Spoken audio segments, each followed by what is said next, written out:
The cargo bay smelled like burnt metal.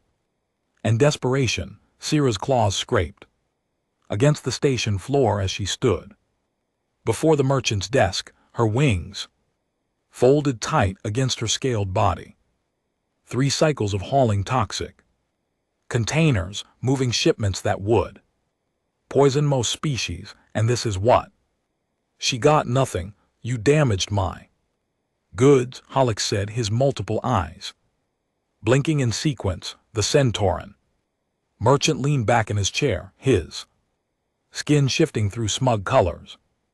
According to station law, you owe me compensation. That's a lie. Sierra's voice cracked. She hated how weak she sounded, but her children hadn't eaten in 2 days.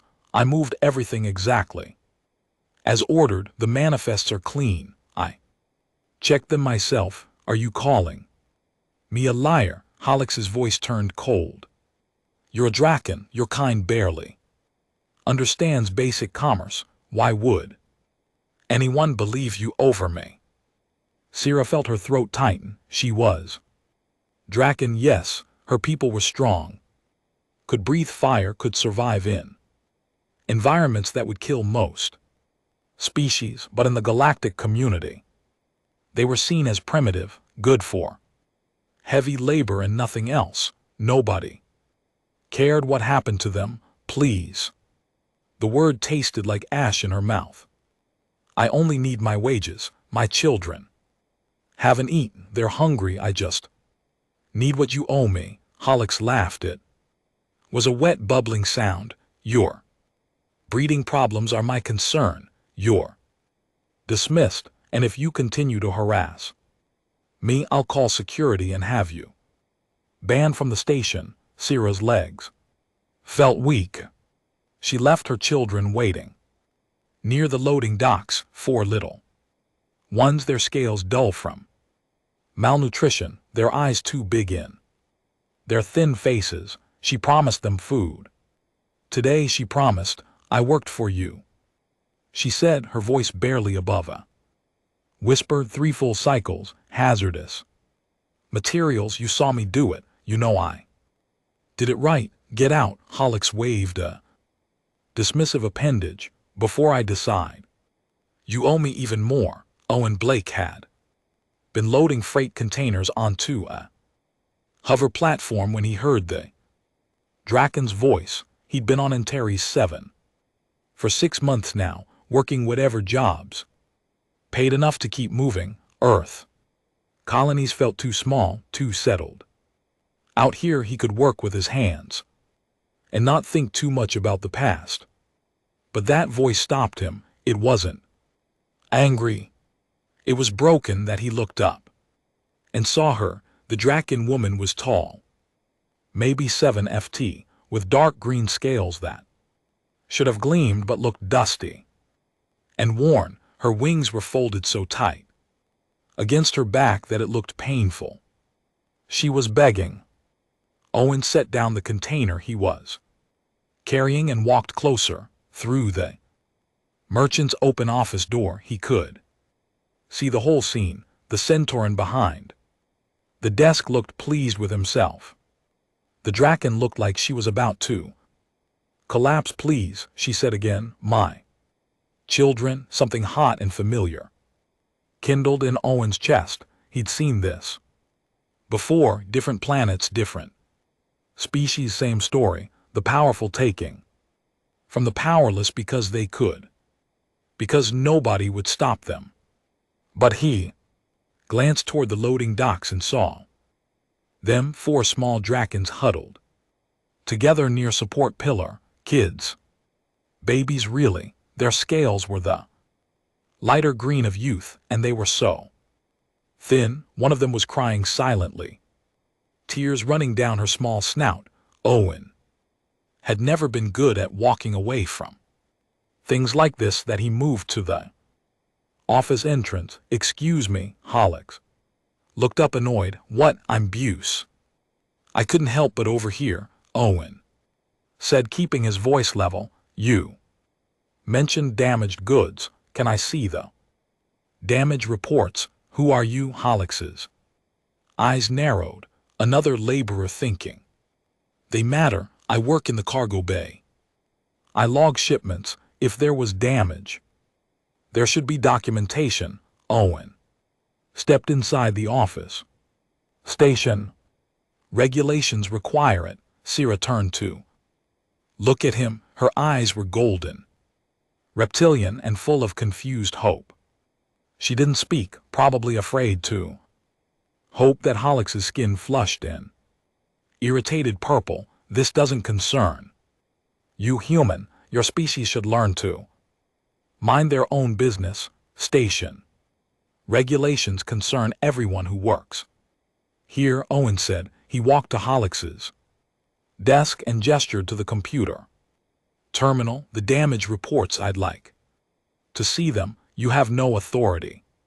Here, no I don't, but the station administration does, and they take falsified damage claims seriously. Owen met Holix's gaze without blinking. So let's see the reports, unless they don't exist. Holix's colors shifted rapidly, a sign of agitation among Centaurans.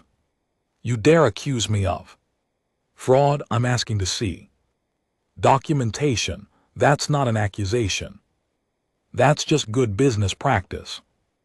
Owen's voice stayed calm, but his jaw was tight. She worked for 3 cycles.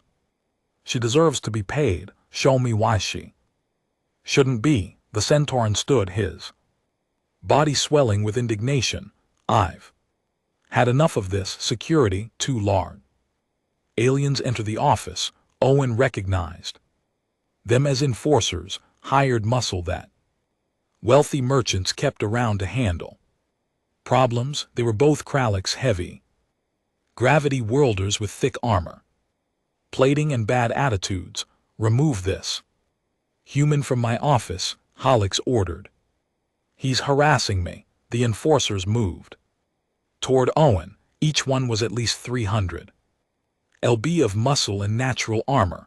They looked at him like he was already broken. Owen didn't move. He looked at Sierra instead. How much does he owe you? Her voice was small. 1,500 credits. That's her wage for 3 cycles of hazardous work. Owen's voice was quiet, but something in it made Sierra's spine straighten. That's all you're asking for? She nodded. Oh. Looked back at Holix. The merchant was smiling now, confident. His enforcers were in position. This was over. I'm going to give you one chance, Owen said. Pay her the 1,500 credits plus another 500 for the delay and the disrespect. Do it now and we all walk away. Holix laughed. So did his enforcers. Or what human you'll fight? My security. You're barely 5 and 1/2 ft tall. You're soft, weak. Your species is nothing out here. Owen was quiet for a moment, then he smiled. It wasn't a friendly smile. Yeah, he said softly. That's what everyone thinks. He looked at the enforcers. Last chance to walk away, guys. This doesn't have to get ugly. The first enforcer reached for him. Owen moved. The first enforcer's armored hand came down like a hammer. Owen stepped inside the swing, too close for the impact to have full power. Blow still caught his shoulder and sent pain shooting down his arm, but he'd felt worse, much worse, that he drove his elbow into the soft joint where the Kralix arm connected to his body. The enforcer grunted in surprise, not pain. Not yet, but surprise. Humans weren't supposed to fight back. The second enforcer grabbed Owen from behind, massive arms wrapping around his chest in a crushing hold. The grip would have broken ribs on most species. Owen felt his ribs creak under the pressure, felt his breath cut short. His vision started to narrow. Sierra watched in horror from the corner. Her children's protector was about to be crushed to death, but Owen Didn't panic. He learned a long time ago. That panic was what killed you, panic. And giving up, he threw his head back. Hard felt it connect with something. That crunched, the enforcer's grip. Loosened just slightly, just enough. Owen dropped his weight suddenly. Slipping down and twisting. Enforcer's arms lost their grip as Owen's sweat-slick skin gave him just enough slippage to escape. He came up. Lowe drove his fist into the Krallick's knee joint. The enforcer stumbled. The first enforcer was coming at him again. Angry now, good. Angry meant sloppy. Krallick swung wide, tried to use his superior reach. Owen ducked under it. Came up inside the guard again, and drove 3 quick punches into the enforcer's throat. The armored plates. They were thinner, designed for flexibility. The Krallick made a choking sound and staggered back. Other workers had gathered at the office entrance. Drawn by the sounds of fighting, they watched in stunned silence. A human, one of the weakest species in the galaxy, was fighting 2 Krallick enforcers, and he wasn't losing. That Owen's shoulder throbbed where the first blow had landed. His ribs ached from being crushed. He could taste blood in his mouth from where he'd bitten his cheek. But he'd grown up in the belt colonies, where the gravity was wrong and the air was thin and everything tried to kill you. Pain was just information. It told you that you were still alive. Second enforcer had recovered from the headbutt. He charged at Owen like a freight train, all mass and momentum. No technique, just raw power. Owen waited until the last second, then sidestepped. The enforcer crashed into the desk, scattering Hollicks's carefully organized items across the floor. Stop this! Hollix shrieked. His colors were flashing. In distress. You're destroying my property. Owen ignored him. The first enforcer was coming again, more cautious. Now, he'd learned that the human was dangerous, but Owen could see the hesitation, could see the confusion. How is this possible? Humans were supposed to be weak. They circled each other. Then enforcer feinted left, then right. Owen didn't take the bait. He'd been in enough fights to recognize the setup. The enforcer committed to a real attack, lunging forward with both hands reaching to grab and crush. Owen dropped in, swept the Kathalix's legs. The heavy gravity wielder was strong and armored, but his center of gravity was high. He went down hard, shaking the floor. Owen was on him immediately, arm locked around the Kathalix's thick neck in a chokehold, not to kill, just to put him to sleep. The enforcer thrashed strong, enough to throw Owen around like a toy. But Owen held on. His muscles screamed. His injured shoulder felt like it was on fire, but he held on.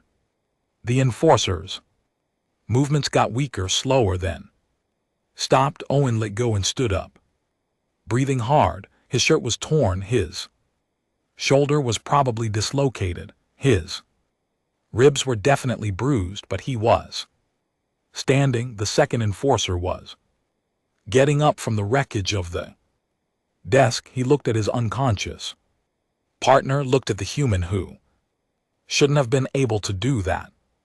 Made a decision that he ran. The crowd at the entrance parted to let him through. Nobody said anything. The silence in the office was absolute, except for Owen's heavy breathing. Hollix was pressed against the wall, his colors cycling through every shade of fear. You're insane. You attacked my security. That's assault. Station police will arrest you. Owen walked up to the merchant's desk, or what was left of it. He found a terminal, still intact. Despite the chaos, his hands shook slightly as he accessed the cargo Manifests, according to this, Owen said, his voice rough. Every shipment Sierra handled was logged as delivered. Intact, no damage reports, no insurance claims, nothing. He looked at Holix. You were just going to steal her wages and hope nobody checked, Holix said. Nothing. His colors had settled into sickly gray. The crowd at the door was growing. Word spread fast on a space station. A human had just beaten two Catholics enforcers. People wanted to see if it was true. Owen pulled out his personal communicator and started recording. I'm documenting this for station records. Holix of Centauran Freight Solutions refused to pay wages to a contracted worker. He falsified damage claims. He used hired enforcers to intimidate employees. All of this violates station labor regulations. He turned the device toward Holix. You've got 1 minute to transfer the funds. 2,500 credits total. 1,500 owed plus 1,000 in compensation. I don't have to do what you say, Holix said, but his voice was weak. You're nobody. You're right, I'm nobody. Owen's voice was flat. But this recording, it goes to station administration, and I'll make sure every worker on the station sees it. Your business here is done either way. You can lose your business with your credits intact, or you can lose everything. Your choice. Holix looked around the office at the unconscious enforcer on his floor, at the crowd of workers watching, at the human who just broke in all their assumptions about strength and weakness. He made his choice. His trembling appendages accessed his financial terminal. Moment later, Sierra's communicator chimed. Transfer complete. 2,500 credits. She stared at it like she didn't believe it was real. Owen picked up several data chips from the scattered desk items. I'm taking copies of all your shipment records, just in case you suddenly develop amnesia about this conversation. That's theft, Holix whispered. So what? Owen pocketed the chips and turned to Sierra. Come on, let's get your kids something to eat. Sierra followed him out of the office in a daze.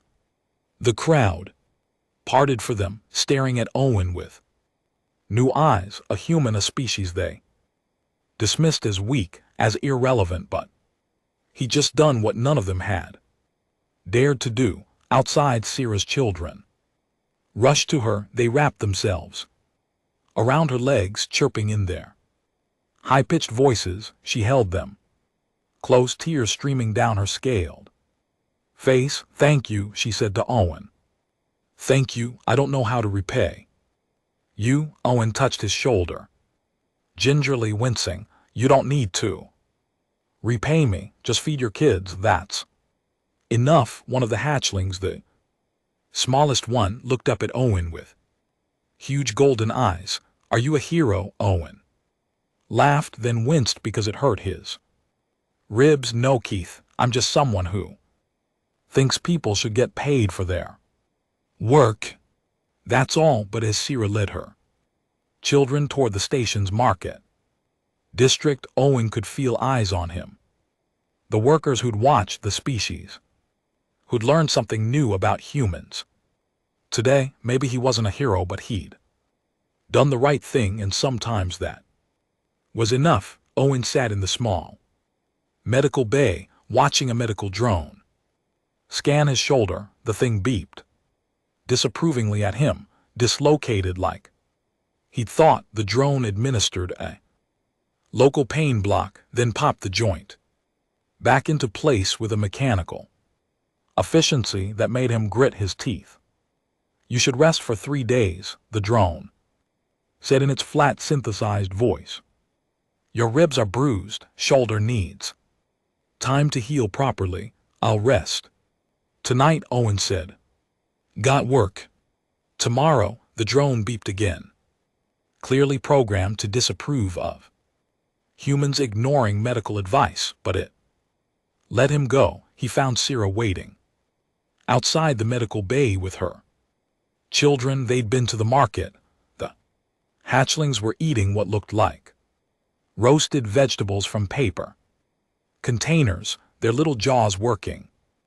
Happily, they had sauce on their snouts and looked snorts absolutely delighted. You didn't have to wait.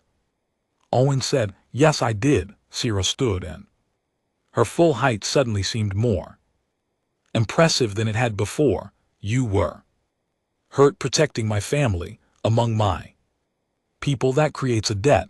There's no debt, I told you, among your people. Perhaps. Sierra's golden eyes were serious. But I am Draken. You shed blood for my children's sake. That means something to us. The smallest hatchling, the one who'd asked if Owen was a hero, tugged on his pant leg. She held up her container of food. Want some? It's really good. Owen smiled. Despite his aching body, he took a small piece of the roasted vegetable and ate it. It was good, spicy but good. Thank you, he said solemnly. The hatchling beamed at him. Over the next few days, Owen learned more about Sierra and her situation than he'd expected. She'd come to Antares 6 months ago after her mate died in a mining accident on her home world. She'd had no family there to help and 4 children to feed. The station had seemed like an opportunity. Work was available for species willing to do dangerous jobs, but the reality had been different. Employers saw Drakens as disposable, strong enough to handle hazardous work, but unimportant enough to cheat without consequences. Sierra had been cheated before. She'd just never been desperate enough to fight back until her children started going hungry. Why didn't you go to station security? Owen asked. They were sitting in one of the station's communal rest areas while Sierra's children played nearby. I did. Twice. Sierra's voice was bitter. They said it was a contract dispute, civil matter. They suggested I hire a legal advocate, and legal advocates cost more than you make in a month. Exactly. She watched her children play, her expression softening. The galaxy is large, Owen, but for people like me, there's very little room in it. Owen had heard similar stories on every station and colony he'd worked on. The system was designed to favor those who already had power. Everyone else just tried to survive. But word of what happened with Holix was spreading. Owen noticed it in the way other workers looked at him, in the conversations that stopped when he entered a room, then resumed with new energy after he passed. Then on his 4th day back at work, Thorian dockworker approached him during lunch break. The insectoid aliens translator clicked as it spoke. You're the one who fought the Cathalics enforcers. It wasn't a question. Owen nodded. Anyway, my employer hasn't paid me in 2 cycles. Says I broke equipment. I didn't, but he has lawyers. And I don't. The Thorian's mandibles clicked nervously. Could you help me? Owen looked at the alien, seeing the same desperation he'd seen in Sierra.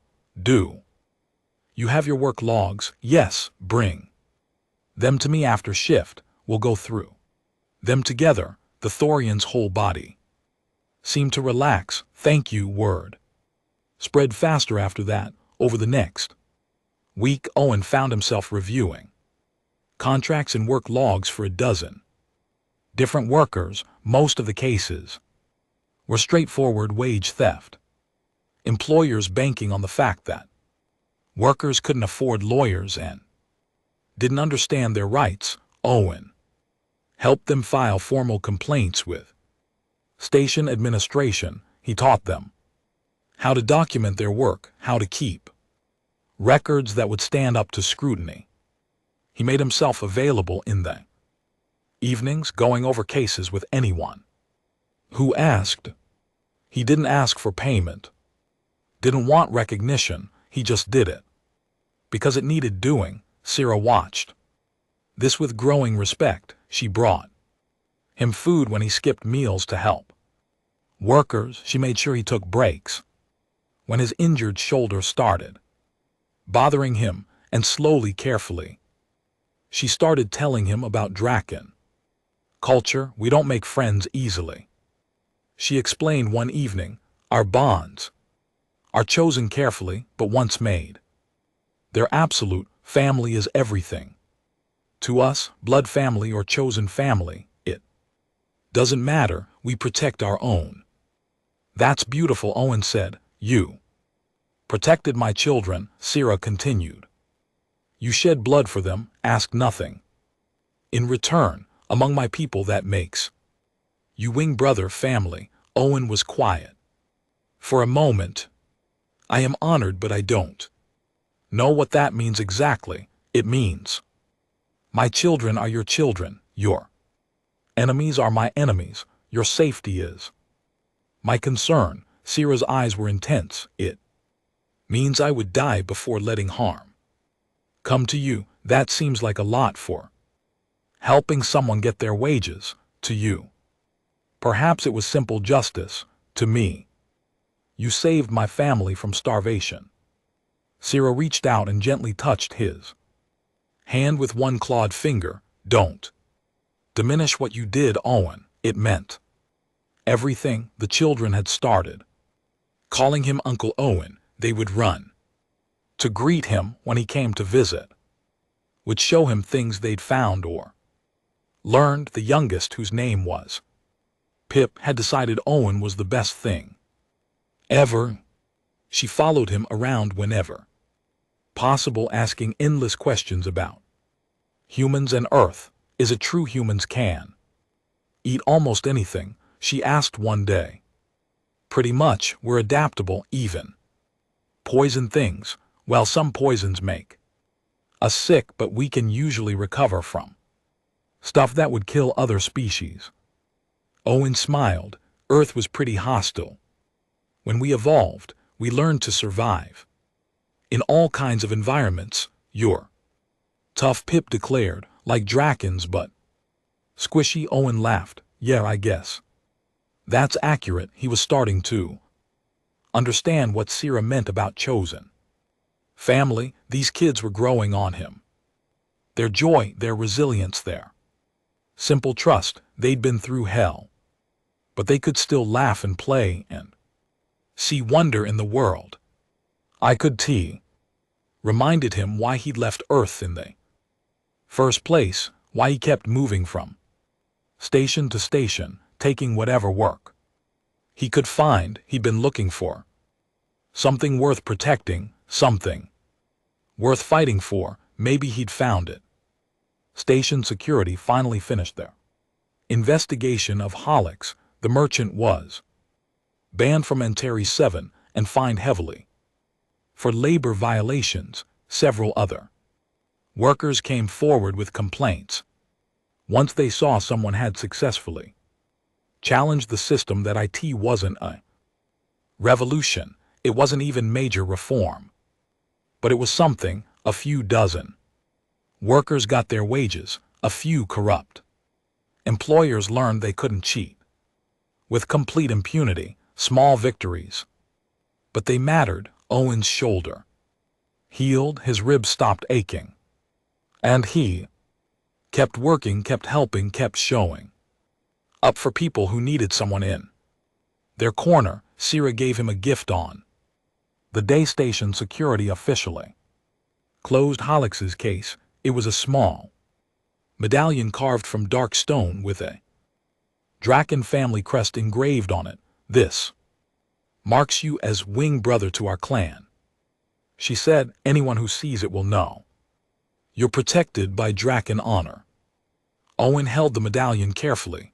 It was warm from Sierra's hand, and he could feel the weight of what it represented. Not just a gift, a promise, a bond. "Thank you," he said quietly. Pip hugged his leg. "Now you're really family." "Yeah." Owen thought, "Maybe I am." Owen didn't realize how much the station had changed until someone tried to kill him. That IT happened 3 weeks after the incident. With Holix, Owen was walking back to his quarters after a late shift when 4 figures stepped out of side corridor. They wore unmarked armor and carried weapons that hummed with barely contained energy. Professional killers, not station thugs. Owen Blake, one of them, said through a voice modulator, "You've made certain people very unhappy." Owen's hand moved slowly to his tool belt. Not much there that would help against energy weapons, but he wasn't going to just stand still and die. "I don't suppose we can talk about this." "Nothing personal, just business." The leader raised his weapon. Fire erupted from the corridor behind the killers. Not metaphorical fire, actual flames that burned blue hot and turned the station's recycled air into a scorching wind. The killers scattered, their armor protecting them, but their visibility gone in the sudden inferno. Sierra landed between Owen and the attackers. Her wings spread wide, smoke still curling from her jaws. She was magnificent and terrifying, every inch the apex predator her species had evolved to be. "You will not touch him," she said, her voice resonating with a dysopsonic growl that Owen felt in his chest. Point 2 more Drakens appeared from other corridors, larger than Sierra, with darker scales and old scars marking their bodies. Male Drakens, warriors by the look of them. They moved to flank Sierra, creating a wall of scales and teeth, and barely controlled fire between Owen and the hired killers. "This doesn't concern you," Draken, the leader, said, but his voice had lost its confidence. "Walk away. He is wing brother to my clan," Sierra said. "His blood is our blood. His enemies are our enemies, so this concerns us very much." The largest of the male Drakens, his scales almost black, let smoke drift from his nostrils. "You face 3 Draken warriors. Your weapons might kill one of us before we tear you apart, maybe even 2, but the 3rd will survive and you will not." He showed his teeth. "Choose carefully." The killers looked at each other. This wasn't what they'd signed up for. A lone human, easy target, not a pack of angry dragons willing to die to protect him. They retreated, weapons still raised but backing away slowly. Once they had distance, they ran. Owen let out a breath he didn't know he'd been holding. "Thank you."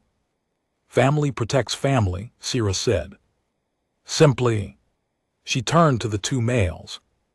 "Owen, this is Gresh and Tomer. They're from my home world. When I told them what you did for my children, they wanted to meet you." Gresh, the big black scaled one, studied Owen with intelligent eyes. "You're smaller than I expected." "I get that a lot," Owen said. "But you fight like you're twice your size." "I've heard the stories." Gresh made a rumbling sound that might have been laughter. "The galaxy thinks humans are weak, but we Drakens know better. Strength isn't just about size or natural weapons, it's about will, and you have will, little brother." The word brother startled Owen. He looked at Sierra. "I told them about the wing brother bond," she explained. "They've accepted you into our clan, all of us. You're protected now by more than just my family." Over the next few days, Owen learned what that meant. Other Drakens on the station, workers and traders and ship crews, started acknowledging him.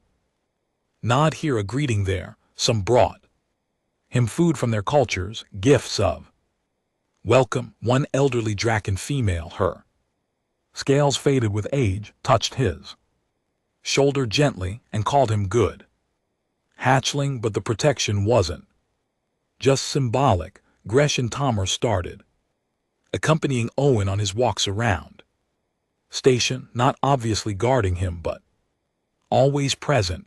Other workers noticed. The ones who'd been emboldened by Owen's example took heart. The ones who'd been exploiting workers grew nervous. That a delegation came to see Owen one evening. 5 different species, all workers, all carrying the same look of desperate hope he'd seen in Syrah's eyes weeks ago.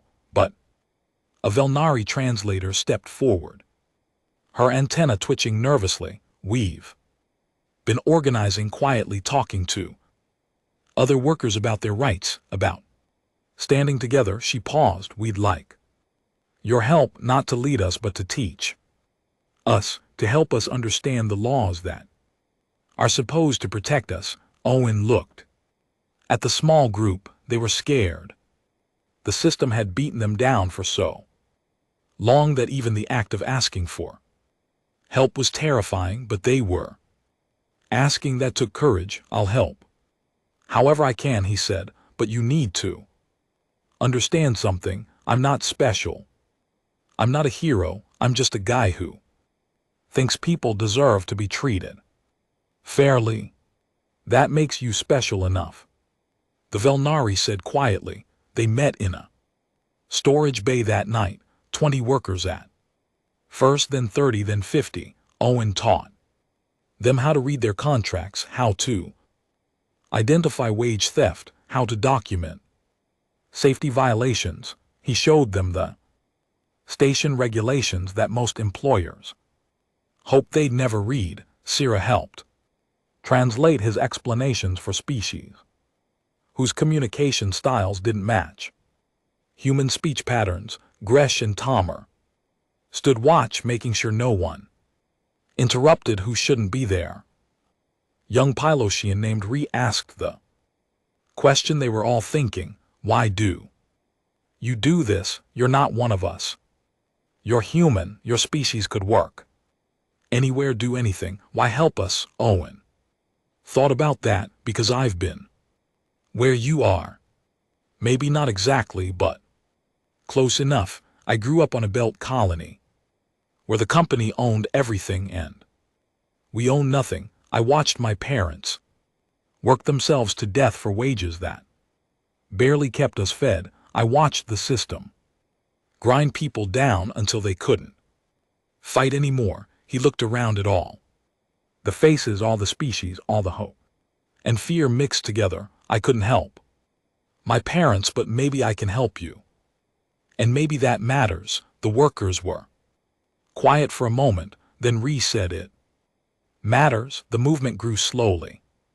Workers started refusing to accept illegal conditions. They filed formal complaints when they were cheated. They stood together when employers tried to single out troublemakers. It wasn't always successful. Some workers were fired, some were threatened.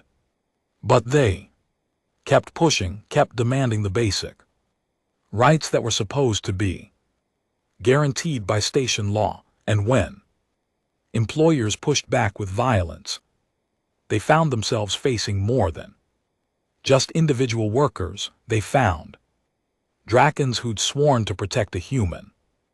They found workers of a dozen species who'd learned that standing together meant they couldn't be broken as easily. Station administration couldn't ignore it anymore. The complaints were piling up. The conflicts were becoming public. The news feeds were starting to notice that something was changing on Antares 7. Owen tried to stay out of the spotlight. He didn't want to be a figurehead or a symbol. He just wanted to help people. But Syrah understood what he was too humble to see. You changed something here, she told him one evening. They were watching her children play in one of the station's public Gardens, a rare luxury that Sierra could now afford with a better job, not just for my family, for hundreds of families, Owen said. I just showed people they had rights, Owen said. No, Sierra shook her head. You showed them that someone cared, that someone would stand with them even when it was dangerous. That's what changed everything. Pip ran over and climbed onto Owen's lap, her small claws careful not to scratch him. Uncle Owen T said, humans are the weakest species, but you're not weak, you're the strongest person I know. Owen hugged the small Draken gently. Strength comes in lots of forms, Pip. Sometimes the strongest thing you can do is care about someone else more than you care about yourself. Like you cared about us, Pip said. Yeah, like that. Sierra watched them together, her eyes soft. The galaxy is learning about humans, not through war or conquest, through this, through compassion. She paused. That might be more dangerous to the old order than any weapon. Owen didn't know about that. He just knew that Pip felt safe in his arms, that Sierra's children were healthy and fed, that workers were standing up for themselves, that maybe, just maybe, a small corner of the galaxy was a little bit better than it had been before. That was enough. That would always be enough. The Merchants Guild called an emergency meeting. 37 business owners gathered in a private conference room on the upper levels of Antares 7, where the air was cleaner and the lighting was better, and workers weren't allowed unless they were serving drinks. A Voltorian shipping magnate stood at the head of the table. His name was Drex, and he'd lost 3 cargo contracts in the past month because his workers had walked out over safety violations. This human is destroying our profit margins. It's not just him, a Centauran trader added. It's what he represents. Workers who think they deserve fair treatment, who think they can challenge us. We pay good money for those labor contracts, Drex continued. Below minimum wage was the entire point. Now station administration is actually enforcing regulations. Do you know how much compliance costs? A Relaxian banker tapped her financial pad. Collective losses across this guild are estimated at 18 million credits this quarter, all because one human decided to play hero. The hired contractors failed, someone else noted. The Drakens are protecting him now. Then we go bigger, Drex said. We have resources, we have connections. One human and a handful of lizards can't stop all of us. They were wrong about that. Owen got the warning from an unlikely source. A young Voltorian accountant who worked for Drex approached him at the docking bay, looking terrified. They're planning something, the accountant whispered. The guild, they want you gone, not just fired. Gone? How gone? Owen asked, though he already knew. Very gone. They're hiring off-world specialists, military contractors, not just station enforcers. The accountant's voice shook. I don't agree with what they're doing. My wages were stolen too before you helped us organize, but I can't speak out openly. I have family. They destroy us. I understand, Owen said. Thank you for the warning. Be careful, the accountant said, then disappeared into the crowd before anyone could see them talking. Owen told Sierra that evening. Her reaction was immediate and fierce. We leave tonight. I take my children and we go somewhere else. You come with us. Her eyes flashed gold in the dim lighting. Your life is worth more than the station. Where do we go? Owen asked gently. This isn't just About Antares 7, this is about a system that treats workers like disposable resources. Running doesn't fix that.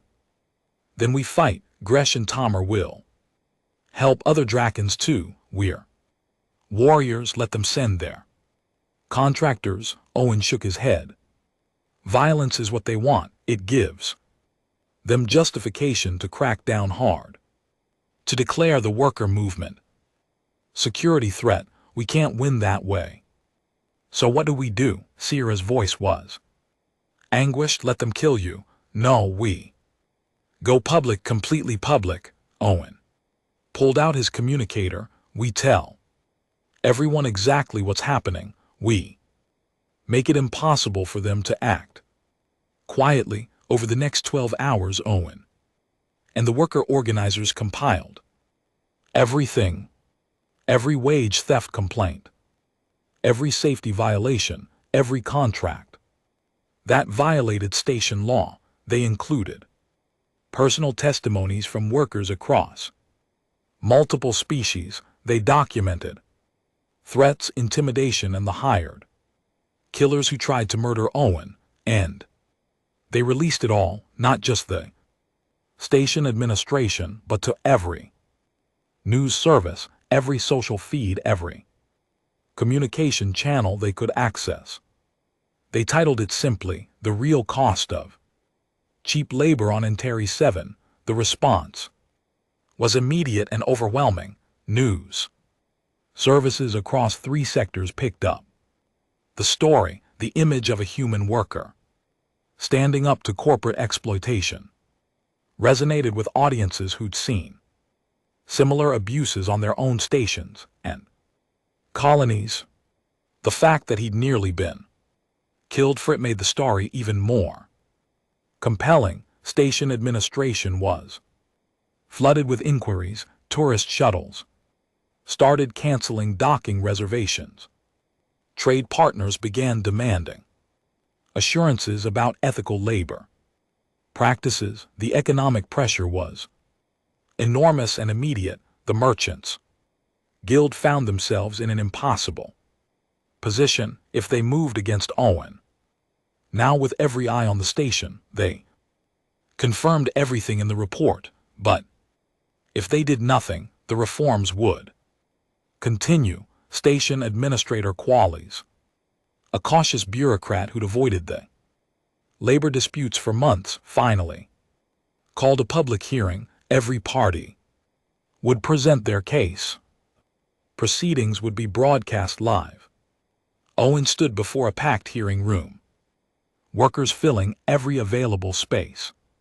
Sierra and her children sat in the front row. Gresh and Tomer flanked the doorways, their presence a clear message. I'm not a politician, Owen began. I'm not a revolutionary. I'm a cargo handler who thinks people should get paid for their work and not be poisoned by unsafe conditions.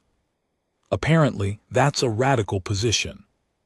He went through the evidence methodically, showed the documented wage theft, the safety violations that had killed or injured workers, the contracts that violated basic station law. He presented testimonies from dozens of workers, their voices finally heard. After years of silence, Drek stood to rebut, his prepared speech full of talk about economic realities and competitive markets. But he couldn't explain away the dead workers, couldn't justify paying less than minimum wage when station law clearly required it, couldn't explain why he'd hired killers to silence a cargo handler. The hearing lasted 6 hours. By the end, public opinion had crystallized. The Merchants Guild had been caught, exposed, and they had no defense that didn't make them look worse. Administrator Qualies announced immediate reforms, full enforcement of labor laws, an independent oversight committee with worker representatives, mandatory safety audits, and a complete investigation into corporate misconduct with criminal Charges for the worst offenders. It wasn't everything the workers wanted. It wasn't a revolution. But it was something real, something enforceable, something that would make life better. For thousands of people, Owen walked out of the hearing room exhausted. His shoulder was aching again, stress bringing back the old injury, but he felt lighter somehow. They'd done it. They'd actually done it. Sierra and her children were waiting for him. Pip launched herself at him, and he caught her carefully, mindful of her small claws. "We won," she chirped. "Uncle Owen, we won." "We did," Owen agreed. "All of us together," the workers hooed.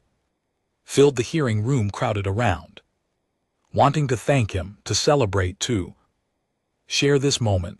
Owen tried to deflect the attention, but they wouldn't let him. For them, he was a symbol, the human who'd stood up when no one else would. Out, a human journalist pushed through the crowd, recording device active. "Owen Blake, you've become face of worker rights reform on Antares 7. How does that feel?" "Uncomfortable," Owen said honestly. "I didn't do this for recognition. I did it because it needed doing." "What's next for you?" That the journalist pressed. "Will you continue this work on other stations?" Owen hadn't thought that far ahead. He looked at Sierra, at her children, at the workers around him. "I don't know, but wherever I go, if I see people being exploited, I'll probably do something about it. It's just who I am." "That's what makes you dangerous," Sierra said quietly, a smile on her scaled face. "You can't ignore injustice. It's both your greatest strength and your greatest vulnerability." "Probably," Owen agreed. Gresh appeared beside him, massive and protective. "The guild won't give up completely. They'll adapt, find new ways to exploit, but they'll think twice before being so blatant. And workers will remember they can fight back. Small victories," Owen said. "Small victories change into big ones," Tomer rumbled. "Rivers start as small streams." Celebration moved to one of the station's larger communal areas. Workers from dozens of species gathered, sharing food and stories. Owen found himself pass from group to group, each one wanting to shake his hand or touch shoulder or share their gratitude in whatever way their culture expressed. It was overwhelming and humbling and exhausting all at once. Late that night, when the crowds had thinned, Owen sat with Sierra on an observation deck, watching ships come and go through the station's docking arrays. "You changed my life," Sierra said softly. "My children's lives, hundreds of lives. You would have found a way," Owen replied. "You're strong. You would have survived." "Survived, yes, but there's a difference between surviving and living." She looked at him. "You gave us the chance to actually live, to have hope. That's not a small thing. It shouldn't be special," Owen said. "Everyone deserves that chance, but they don't get it, not without people like you who fight for it." Sierra touched his hand. "Thank you, wing brother, for everything." Owen squeezed her hand gently. "Thank you for trusting me, for letting me be part of your family." They sat in comfortable silence, watching the stars. Somewhere out there, other stations had similar problems. Other workers were being exploited, but tonight on Antares 7, things were a little bit better. And sometimes that was enough. 0.3 months after the hearing, Antares 7 looked different, not physically but in ways that mattered more. Workers walked with their heads higher. Safety equipment that had been too expensive was now standard. Wage theft complaints actually got investigated and resolved. Owen still worked the cargo bay, still loaded freight containers and hauled supplies, but now other workers joined him on breaks, asking questions, sharing concerns, treating him like a trusted friend instead of an outsider. The oversight committee was functioning, slowly but steadily improving. Conditions, not perfect, never perfect, but better and better was worth fighting for. Sierra had been promoted to cargo supervisor, a position she'd earned through skill and dedication. Her children were thriving. The youngest 3 attended the station school, learning multiple languages and making friends across species. Pip had announced she wanted to be a worker, advocate when she grew up, just like Uncle Owen. Owen had tried to dissuade her. It's not an easy path. Good things aren't supposed to be easy, Pip had replied, with the absolute certainty of youth. You taught me that. He couldn't argue with that logic. That a human transport ship docked one afternoon, bringing fresh crew rotations and supplies from Earth's colonies. Owen was processing their cargo manifest when the captain approached him. The woman was older, weathered by years of space travel, with sharp eyes that missed nothing. You're Owen Blake, she said, not a question. Yes, ma'am, I've heard about you. Whole sector has. She handed him a data pad. I have a message from the Colonial Workers Union. They want to know if you'd be interested in consulting work, helping workers on other stations, organize, teaching them what you've learned here. Owen looked at the data pad. The offer was generous, real money, travel, a chance to spread the reforms beyond Antares 7. It was everything he'd been working toward, offered on a silver platter. Can I think about it? He asked. The captain smiled. Take your time. Will be docked for 3 days. But, Owen, what you did here matters a lot. Of people want to replicate it. You can help millions of workers across human space and beyond. After she left, Owen sat with the data pad, reading through the proposal. It was tempting, but it also meant leaving Sierra and her children, leaving the community he'd helped build, leaving the small victories he could see every day. He went to Sierra that evening and showed her the offer. She read it carefully, her expression unreadable. Then she looked at him with those golden eyes that had learned to read him so well. What do you want to do? I don't know, Owen admitted. Part of me wants to help more people, but part of me doesn't want to leave. This is home now, your family. We are family, Sierra agreed, which means we want what's best for you, even if it's hard. For us, that's not helpful, Owen said. But he was smiling. Pip, who'd been listening from the doorway, came into the room. Are you leaving, Uncle Owen?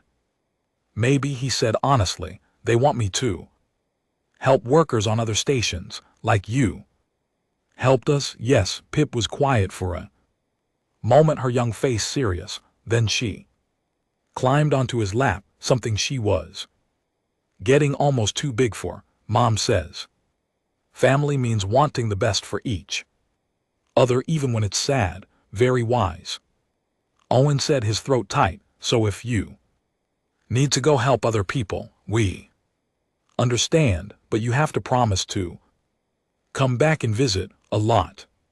Owen hugged her gently. I promise. Sierra touched his shoulder. You have 3 days to decide. Think carefully, wing brother. This is your choice, and we'll support whatever you decide. Owen spent those 3 days talking to workers, to the oversight committee, to the people who'd become his community. They all said the same thing in different ways. He'd given them the tools to continue the work. They could maintain the reforms, could keep pushing for better conditions. They didn't need him to hold their hands anymore. It was both flattering and humbling. He'd succeeded well enough that he was no longer essential. That was exactly how it should be. On the last day, he sat with the worker organizers in their usual meeting space. The young Palaxian who'd asked him why he helped, spoke for the group. "We want you to go," said, "not because we don't value you, but because we do. You showed us how to fight for ourselves. Now you can show others. That's more important than staying here where things are already improving. Besides, a Thorian worker added, "You've trained half of us in labor law and organizing tactics. We're not helpless anymore. That's what you gave us." Owen looked around at the faces, all different species, all united by shared struggle and shared victory. "You're sure?" "We're sure," said. "Go teach the galaxy what you taught us, that workers deserve dignity, that standing together means you can't be broken, that compassion is strength, not weakness. When you put that way," Owen said, "how can I refuse?" He accepted the Colonial Workers' Union's offer the next morning. The contract was for 1 year, consulting and training across 6 different stations. After that, he could renew or return to Antares 7, flexibility built in, because they understood he had family here. The send-off was larger than Owen expected. Hundreds of workers gathered at the docking bay, representing dozens of species, all there to say goodbye to the human who'd stood up for them. Sierra and her children were at the front of the crowd. The kids were trying to be brave, but their eyes were wet with tears. Even the older ones, who usually try to seem tough, were openly crying. Owen knelt down to their level. "This isn't goodbye forever. I'll be back, I promise. And I'll send messages every week. You won't get rid of me that easily. You better come back," Pip said fiercely. "Your family doesn't just leave. Family does what's necessary," Owen corrected gently, "and sometimes it means being apart for a while so you can help more people. But the bond doesn't break, understand?" She nodded, then threw her arms around his neck. Her siblings joined in, creating a mass of small Drakens and one human, all holding each other tight. Sierra waited until the children stepped back, then pulled Owen into a crushing hug. Her strength could have broken his ribs, but she was careful, always careful with him. "Come back to us," she whispered. "Please, always," Owen promised. "You're my family. I'll always come back." He boarded the transport ship with his few belongings and the Draken family medallion Sierra had given him months ago. As the ship prepared to depart, he watched through the viewport as the crowd waved, as Sierra held her children, as the community he'd helped build send him off to help others. The captain joined him at the viewport, having second thoughts. "No," Owen said, "just remembering why this matters." "And why does it matter?" Owen touched the medallion around his neck. "Because everyone deserves what Sierra and her children have now: safety, dignity, a fair chance at a good life. That shouldn't be revolutionary, but if it is, then I guess I'm a revolutionary." The captain laughed. "The galaxy isn't ready for more humans like you." "Good," Owen said. "Maybe that means we'll actually change things."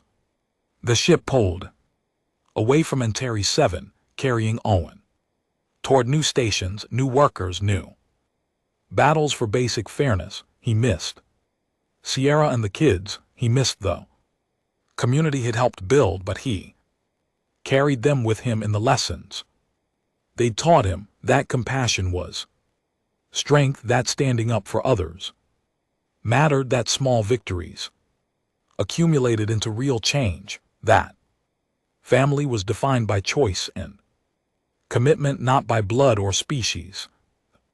Galaxy was vast and injustice was everywhere, but so was hope, so was the potential for change, and wherever went, he'd carry that potential with him. That he'd been asked once why he helped people who weren't as kind, who weren't human. The answer had seemed obvious then and seemed even more obvious now, because they were people, because they deserved help, because it was right. That was all the reason he needed. That would always be all the reason he needed. As the stars stretched past the viewport and the ship jumped to faster than light travel, Owen Blake allowed himself a small smile. He'd started this journey to try to help one desperate mother get her wages. He'd ended up with a family, a movement, and a purpose that would carry him across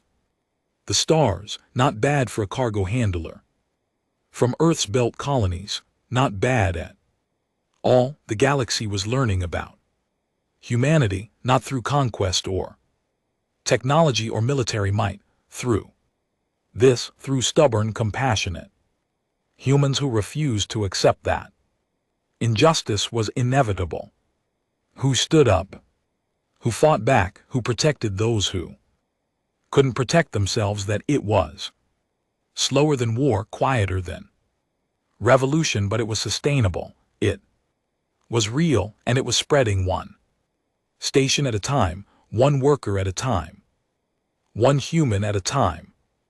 Owen Blake was just one human, but he'd proven that one human acting with courage and compassion could change the world, or at least change a small corner of it, and sometimes a small corner was enough to start with. The future was uncertain. The work was hard, but Owen had learned something important on Antares 7. He'd learned that he wasn't alone. That family came in unexpected forms. That standing together meant you were stronger than any oppressor.